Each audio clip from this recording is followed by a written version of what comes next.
पहले हम बात करते हैं 1 अप्रैल की, मंगलवार का अवसर, चतुर्थी तिथि है और उस दिन ग्रह नक्षत्रों के दृष्टिकोण से चंद्रमा उच्च के होंगे, लेकिन उससे पहले ग्रह नक्षत्रों का योग बनेगा, पुरुषार्थ अच्छा होगा। समय का सदुपयोग यदि आपने कर लिया तो इस समय में सही रूप से आपकी स्थितियां बहुत अच्छी हो सकती हैं। आने वाले 2-3 दिन आपके लिए बेहद खास रहने वाले हैं। कई मामलों में विशेष तौर पर आपके प्रयास बहुत पॉजिटिव रह सकते हैं, तो जितना पॉजिटिव रहोगे, जैसा हमने कहा, और उम्मीद से भरकर काम करोगे, हिम्मत से भरकर काम करोगे, तो उतना लाभ आपके लिए बनता दिखाई दे रहा है।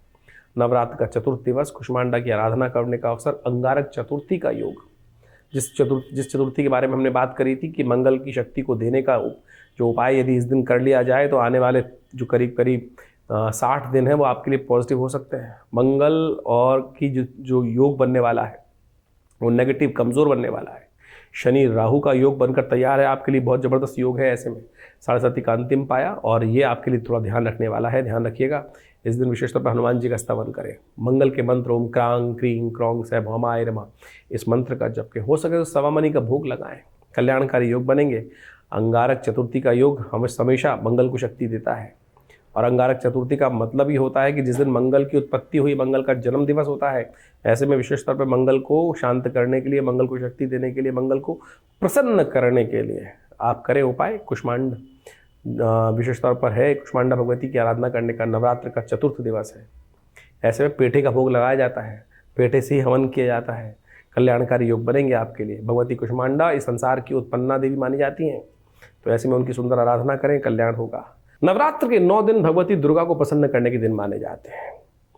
चौथा नवरात्र का दिवस जो होता है, भगवती कुष्मांडा की आराधना करने का दिवस होता है।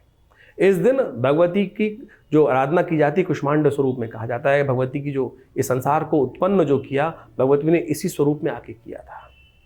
कहा जाता है कि भगवती को प्रसन्न करने के लिए कुष्मांड की बलि देनी चाहिए। इस संसार में जब सब जगह अंधकार विद्यमान था, तो भगवती ने कुष्मांड रूप में जन्म लेकर इस पूरी धरा की उत्पत्ति करी थी। इस दिन, चौथे नवरात्र के दिन, भगवती कुष्मांडा की आराधना करते हुए उनको विशेष तौर पर शास्त्र में कहा गया है कि पेठे की बलि देनी चाहिए, पेठे का भोग लगाना चाहिए।